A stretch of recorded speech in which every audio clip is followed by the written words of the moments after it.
Welcome to the Learning Pines YouTube. We hope this video helps. In this video, I will explain how to replace your Toyota Corolla passenger side mirror. First, let's gather our essential tools. You'll need a Phillips head screwdriver, a flathead screwdriver, and a trim removal tool. Make sure you have the exact replacement mirror assembly for your specific Corolla model.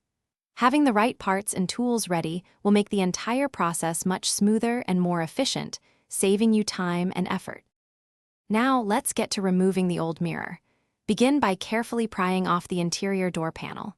A trim removal tool works best for this, preventing damage to your car's interior.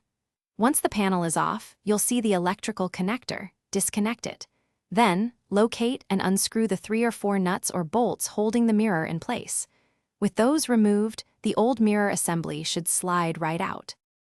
With the old mirror out, it's time to install your brand new one. Carefully guide the new mirror assembly into the opening on the door.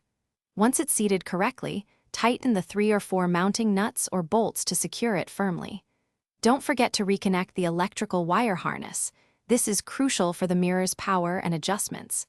Before putting the door panel back, test the mirror's movement and any heating elements to ensure everything works perfectly. Finally, let's reassemble everything and perform a final check. Carefully align the interior door panel and press it firmly into place, ensuring all clips engage securely. Once the panel is back on, give your new mirror a thorough test. Adjust it, check for any vibrations, and confirm all electrical functions, like power adjustments or heating, are working. A quick wipe to remove fingerprints, and you're all set with a perfectly replaced passenger side mirror. Thanks for watching. Consider subscribing if we helped you.